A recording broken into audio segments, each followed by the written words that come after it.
Meus irmãos, vamos abrir as nossas Bíblias no livro de 2 Crônicas, capítulo 29, por favor. 2 Crônicas, capítulo 29. Nesse momento nós vamos fazer a leitura de um único versículo, porque no decorrer da mensagem nós vamos estar lendo outros textos com base na mensagem. 2 Crônicas 29, os irmãos já encontraram, se coloquem de pé para eu ter consciência que estou encontrado. O versículo é o 32, 29 e 32, que diz o seguinte: o número dos holocaustos que a congregação trouxe foi de 70 bois, 100 carneiros e 200 cordeiros, tudo isso em holocausto para o Senhor. Vamos orar. Senhor, nosso Deus e nosso Pai, aqui estamos, Senhor Deus, para ouvir a Tua voz, Senhor Deus, ouvir a Tua palavra, Deus. Traga-nos, Deus, o entendimento da Tua palavra, Pai. Nesta hora, Deus, eu queria apresentar a vida da Tua filha Renata ao Senhor, meu Deus, que está ali, Pai, no posto médico, Senhor. Toma a Renata nas Tuas mãos, Senhor. Nós não sabemos o que ela está passando nessa hora, mas o Senhor sabe. Que o Senhor tome a vida de Renata nas Tuas mãos, coloque os Teus anjos, Senhor, ao redor de onde ela estiver, Pai, guardando a sua filha e livrando, Deus, de algo, Deus, mais grave, Senhor. Mas que a sua vontade seja estabelecida na vida da Tua filha Renata. Abençoa ela, te oramos agradecidos em nome de Jesus, Deus. Amém. Os irmãos podem sentar. O tema da mensagem é como viver de novo com Deus. Nós sabemos que o povo de Israel, nesse momento ao qual nós lemos aqui, foi um momento em que o povo estava distante de Deus. O rei Acais, ele era o rei, né? Antes de seu filho assumir o reinado. E aí nós sabemos que ele levou as pessoas a se afastarem do propósito, a viverem distante de Deus. Então, meus irmãos, desde a minha conversão, desde o momento em que eu reconheci Jesus como Salvador, eu sempre fui impactado com as histórias dos avivamentos. Eu sempre tive curiosidade, né? Eu li vários livros e biografias de autores que escreveram sobre este assunto, porque é um assunto muito interessante, o avivamento. Porque o avivamento é como se a pessoa estivesse vivendo com Deus.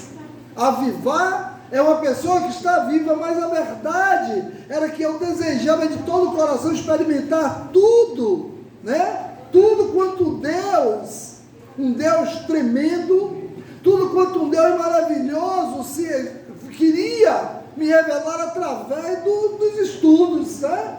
E eu debruçava muito nos livros, então eu aprendi que avivamento é um movimento do Espírito Santo. Não existe outra explicação para avivamento. É um movimento que o Espírito Santo faz na vida das pessoas. Então, mas, no entanto, também descobri que há elementos que representam todo esse avivamento. E ao buscarmos essas coisas, esses elementos, meus irmãos, nós vemos algo novo de Deus acontecendo na nossa vida. Então, tem algumas coisas que precisamos buscar para que o novo de Deus, para que possamos viver de novo com Deus. Então, por isso hoje eu desejo falar de algum desses elementos que nos ajudam a experimentar o que é o novo de Deus. Então, para que eu possa viver de novo com Deus, eu preciso desfrutar desses elementos. Então, por isso, intitulei a mensagem de hoje como viver de novo com Deus. Porque o avivamento é isso, nos traz a viver novamente, porque tem pessoas que não têm uma vida com Deus, não têm relacionamento. Então, primeiro é preciso uma firme decisão de buscar ao Senhor. É preciso buscá-lo, Segunda Crônicas, né? Capítulo 29, o versículo 1, diz: tinha Ezequiel 25 anos de idade, quando começou a reinar, e reinou 29 anos em Jerusalém. Sua mãe se chamava Ábia, e era filha de Zacarias. Fez ele o que era reto perante o Senhor, né? No primeiro ano do seu reinado, no primeiro mês, abriu as portas da casa do Senhor e as reparou. Trouxe os sacerdotes, os levitas, ajuntou-os na praça oriental e lhes disse: ouve-me, ó levitas, sacrificai-vos agora e santificai a casa do Senhor Deus de vossos pais, tirai do santuário as imundícias, porque nossos pais prevaricaram e fizeram o que era mal perante o Senhor nosso Deus, e o deixaram, desviaram o rosto do tabernáculo do Senhor e lhes voltaram as costas. Também fecharam as portas do prótico, apagaram as lâmpadas, não queimaram incenso, nem ofereceram holocausto no santuário de Deus, pelo que vejo grande ira do Senhor sobre Judá e Jerusalém, e os entregou ao terror, aos espantos, aos assobios, como vós estáis vendo com os próprios olhos. Porque eis que nossos pais caíram à espada, e por isso nossos filhos, nossas filhas e nossas mulheres estiveram em cativeiro. Agora estou resolvido a fazer aliança com o Senhor Deus de Israel, para que se desvie de nós o ardor da sua ira. Filhos meus, não sejam negligentes, pois o Senhor vosso Deus vos escolheu para estar diante dele, para os servirdes, para serdes meus ministros e queimadores de incenso. Observe que o que é que ele faz? Ele chama as pessoas para voltarem a adorar a Deus, ou melhor dizendo, voltarem a viver com Deus.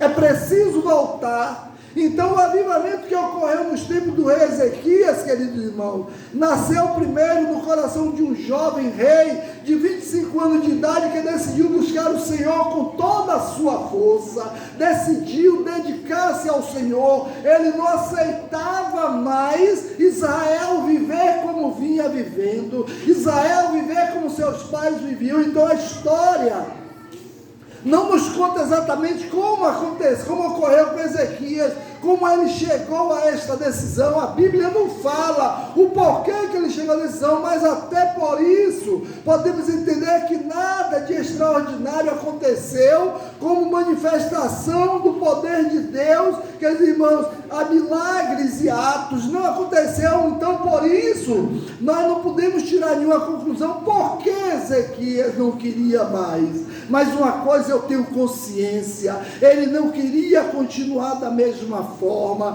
ele não queria continuar vivendo distante de Deus, ele queria estar próximo do Senhor. Muito provavelmente o que ocorreu comigo e com você, ocorreu com ele, porque esse despertamento para o avivamento é algo que vem do nada, é algo que vem do Espírito de Deus. Então o Espírito Santo o fez perceber como o distanciamento do rei Acais, seu pai, fora improdutivo, queridos irmãos, e até devastador para Israel. Ele via o sofrimento de Israel, ele sabia pelo que Israel estava passando, e assim, meus irmãos, usando as circunstâncias e ajudando-os a ter um processo espiritual através deles, algo de Deus brotou no coração dele, algo do Espírito Santo brota no coração dele. Ele sente o desejo de uma mudança, ele sente o desejo de ser diferente, ele sente a necessidade de restaurar a casa de Deus.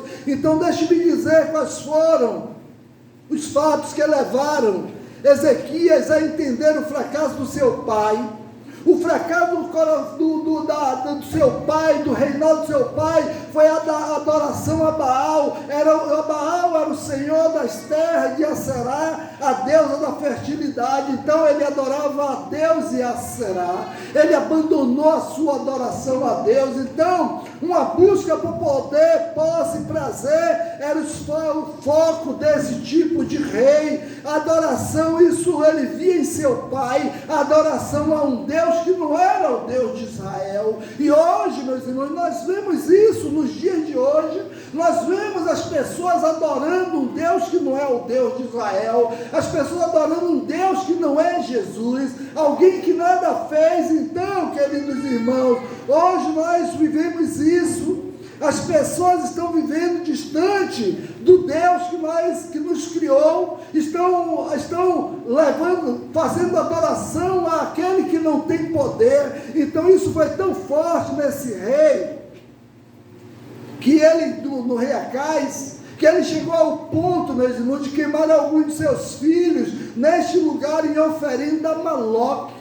Entenda, um homem que foi escolhido por Deus para reinar sobre Israel, de repente está adorando a Moloque até com sacrifício de criança. Então ele destruiu os utensílios do templo com ato de repúdio ao Deus de Israel. Ele usava, meus irmãos, ele destruiu tudo. Então quer dizer que ele fechou as portas do templo, ou seja, ele proibiu, no mínimo, e dificultou a adoração das pessoas a Deus. Alguns foram proibidos e outros foram dificultados. As portas do templo foi fechado. Então, mas apesar de tudo isso, os inimigos tornaram grande parte do território de Judá. Por quê?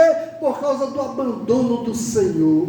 O rei Acais abandonou o Deus de Israel.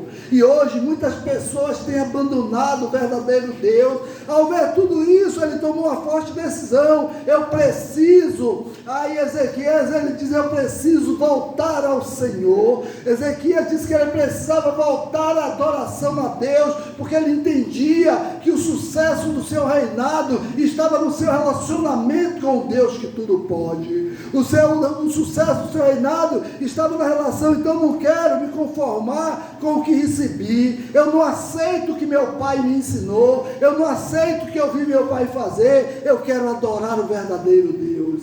Então precisamos, meus irmãos, adorar o verdadeiro Deus. Eu não sei, meus irmãos, de quais as maneiras que Deus tem usado as circunstâncias na nossa vida, mas se esse sentimento semelhante ao de Ezequias nasce no nosso coração, reconheça que ele procede do Espírito Santo. Quando nós não aceitamos aquilo que aprendemos, aquilo que nos foi ensinado, os ensinos dos nossos pais, muitas vezes o ensino de quem tem poder para nos ensinar, quando nós nos levantamos contra, isso é uma manifestação do Espírito Santo de Deus. Mas essa decisão tem implicações práticas que denotam mudanças radicais que procedem dessa mudança interior. Eu lembro, meus irmãos, eu sou um exemplo disso.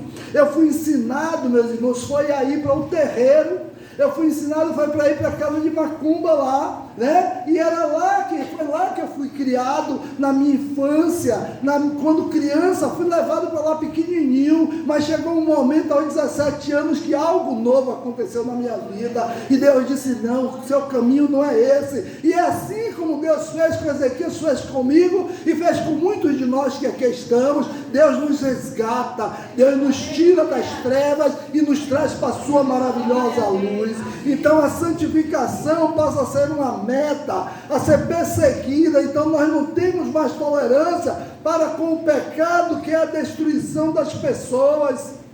Não tem mais tolerância para uma adoração a um Deus que não é meramente, que é um Deus meramente litúrgico. As pessoas, esses dias aqui que nós estamos vivendo agora, estão adorando um Deus meramente litúrgico, mas que não tem poder para transformar a vida, não tem poder para fazer mudança na vida do homem. Hoje, se nós desejamos algo novo de Deus, nós precisamos, meus irmãos, tomar algumas decisões.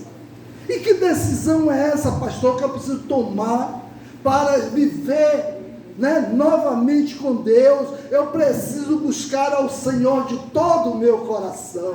Eu preciso ser de todo, não pode ser metade. Deus não quer metade do seu coração. Deus não quer só uma parte de sua vida, Deus quer a sua vida toda. Eu preciso colocar-me como absoluto, me colocar como súdito absoluto do Rei Jesus. É Ele que tem que ser o meu Rei. Eu não posso dar viva a outro Deus, eu não posso adorar outro Deus. Eu preciso viver uma adoração que seja transformadora, uma adoração que agrada a Deus. Então, o segundo elemento que devemos buscar para viver de novo com Deus é buscar um novo sentido para a nossa adoração.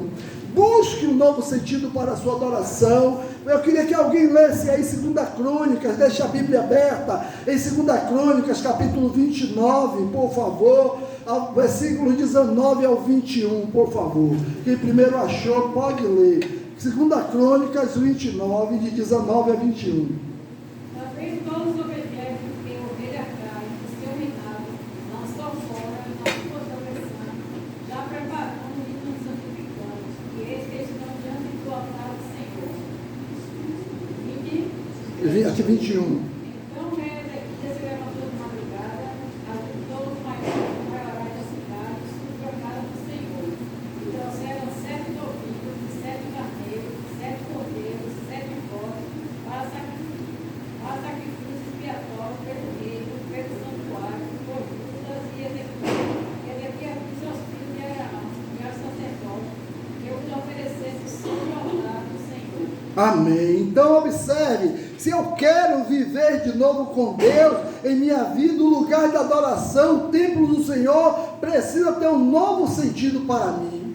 O templo do Senhor tem que ter um sentido na minha vida. Aqui não é um local qualquer, aqui é o local da nossa adoração. Então, para muitos, o templo é um simples monumento de fé, onde nossos antepassados adoravam. Foi a fé deles que fez com que fosse o que? Fosse construído. Então foi a nossa fé em Cristo que fez com que esse templo aqui fosse construído, e aqueles que virão depois de nós têm que reconhecer isso aí como um lugar de fé, um local de adoração. Então, mas é a minha fé?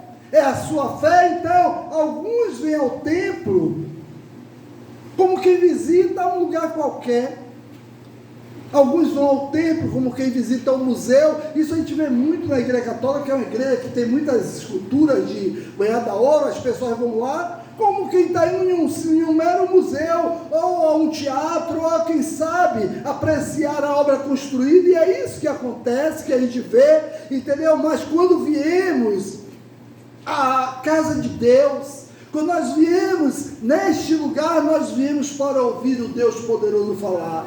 Aqui é o local que Deus fala. Então o templo, a casa de Deus, passa a ser, meus queridos irmãos, isso aqui é um local especial. Isso aqui não é um local como outro qualquer. Então, lugar em que Deus revela no meio do seu povo, é lugar onde Deus fala no meio do seu povo, cumprindo a promessa de Jesus, que onde houvesse 2 ou 3 reunidos no nome dele, ali ele estaria. E eu quero dizer que nessa hora ele está neste lugar. O nosso Deus está aqui.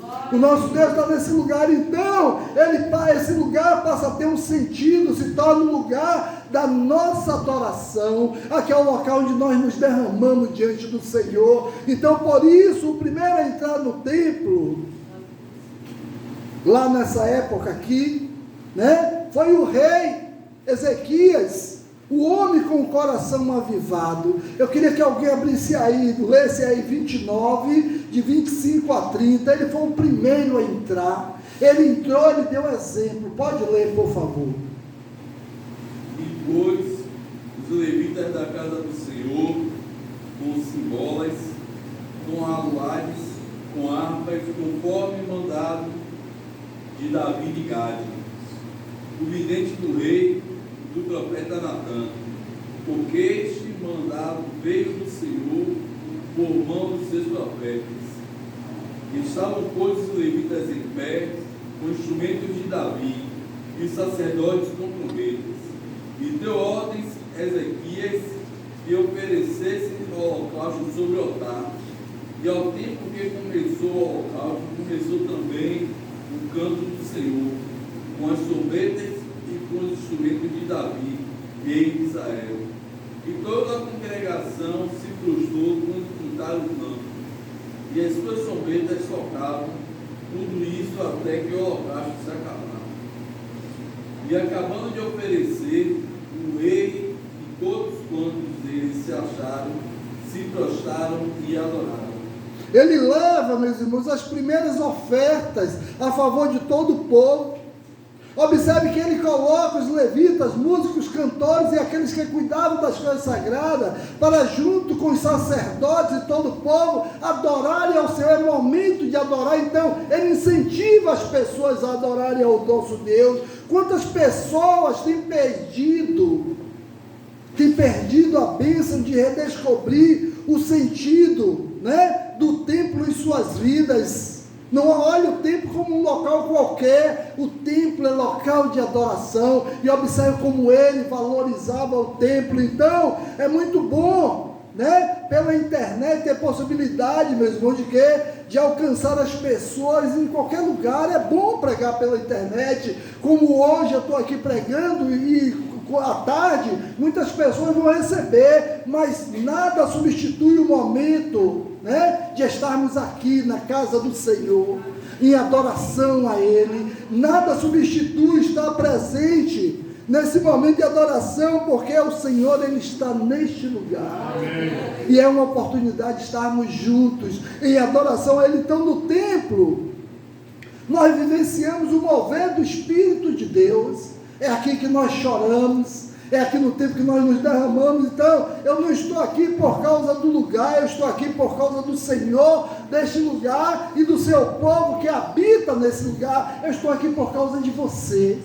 Nós estamos aqui um por causa do outro e por causa do Senhor deste lugar. Então, meus queridos irmãos, se você quer algo novo, quer viver de novo com Deus, permita que o templo tenha um sentido para você, o lugar da sua adoração em meio ao povo de Deus. É aqui que nos reunimos. A palavra de Deus, o salmista Davi, ele diz: quão bom e quão suave é que os irmãos vivam em união. Mas lugar de reunião é no templo. Nós não temos essa oportunidade em outro lugar. E ele diz: alegrei-me quando me disseram, vamos à casa do Senhor. Então, vir à casa do Senhor é motivo de alegria. Então, se você não é capaz de entender porque existe um templo, ou qual o valor do templo, talvez isso seja um sintoma de que você precisa de viver de novo, de algo novo de Deus na sua vida. Então, hoje talvez o dia, né, seja o dia desse algo novo para você, porque aqui o Senhor, Ele está no seu santo templo.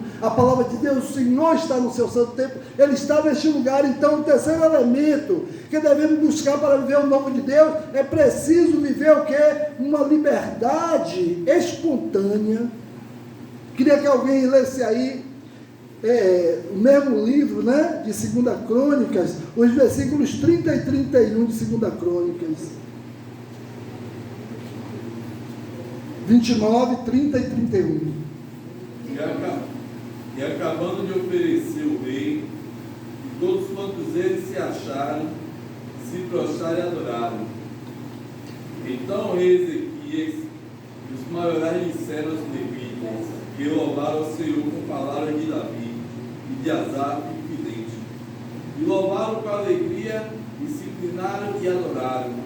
E respondeu Ezequias, agora vocês consagrastes ao Senhor, chegai-vos e trazeis sacrifícios e ofertas de louvor à casa do Senhor.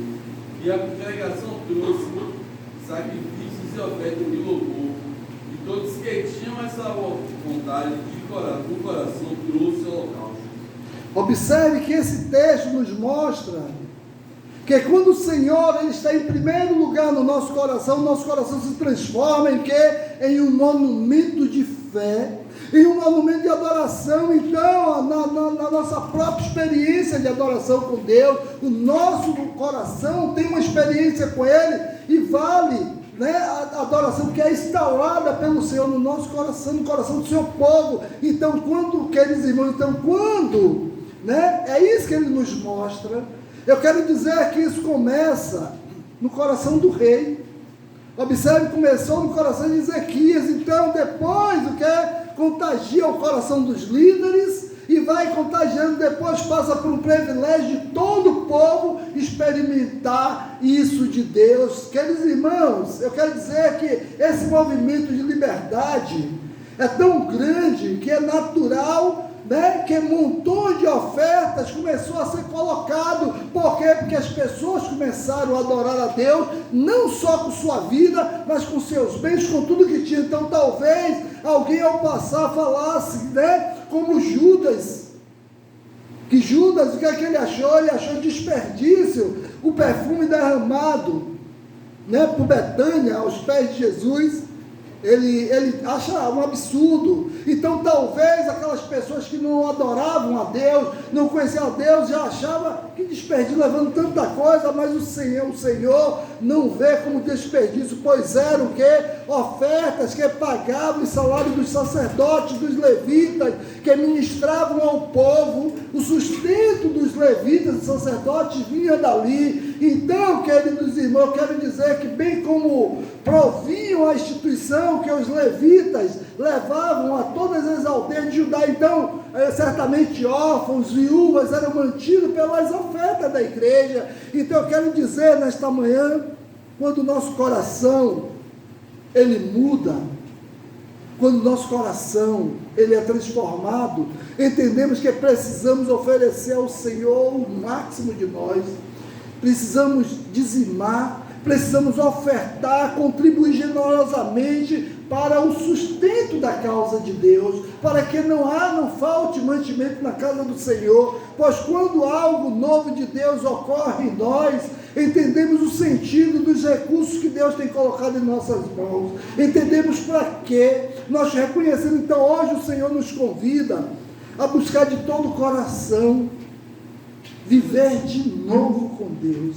Existem muitos cristãos que estão afastados, não estão vivendo com Deus, estão vivendo longe de Deus. Então, mas o que Ele deseja, meus irmãos, é derramar uma graça tremenda sobre as nossas vidas. E sabe o que é melhor? Esse algo de novo, ele é contagiante. É assim como foi contagiante nesse período aqui, que primeiro veio para o coração do rei Ezequias, depois daqueles dos pares dele, depois no coração de todo o povo, mas como com o inimigo, né?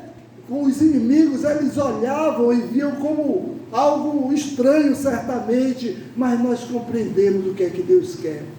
Nós entendemos o que Deus quer de cada um de nós. E Deus quer que vivamos de novo com Ele, né? Então precisamos, aqueles que estão vivendo longe do Senhor, aqueles que estão vivendo distante do Senhor, é preciso retornar para viver novamente com o Senhor. E que o nosso Deus, Ele nos abençoe e nos dê sabedoria para compreendermos, né, o que precisamos fazer para a cada dia estarmos vivendo esse renovo de Deus na nossa vida. Amém? Vamos ficar de pé? Vamos ficar de pé e vamos orar o nosso Deus.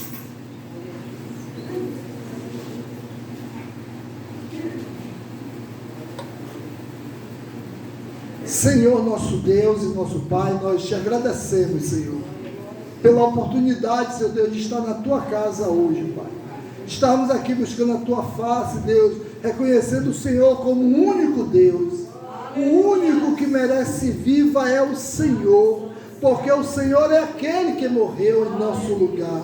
O Senhor é aquele que nos sustenta, é o Senhor aquele que nos dá o sustento, Pai. O Senhor é aquele que faz a nossa lavoura prosperar. Obrigado, Senhor Deus, toma cada vida aqui nas Tuas mãos, Senhor Deus, que possamos a cada dia, Deus, estar vivendo na Tua presença, Pai, que aqueles, Pai, que receberem essa mensagem, que ouviram essa mensagem, que estiverem presentes neste lugar, Pai, possa, Deus, refletir, Senhor Deus, como tem sido a minha vida. Tenho vivido verdadeiramente com Deus, tenho caminhado com Ele, Ele é a prioridade na minha vida, que, Senhor Deus, nós possamos meditar nisso, Pai, e compreender, Senhor, que precisamos caminhar lado a lado com o Senhor. Obrigado, Deus, por cada família que é representada, obrigado por cada lar que é representado. Toma cada família aqui nas tuas mãos, Deus, e nos conduz em paz aos nossos lares, Deus. Nos guarda, nos abençoa, nos dá um dia, Deus, na tua presença. Obrigado por tu ser com o culto da noite, Pai. Que o Senhor possa continuar conosco neste lugar, Pai. Obrigado. Te agradecemos por tudo em nome de Jesus. Amém, queridos. Coração silencioso, nós estamos despedidos.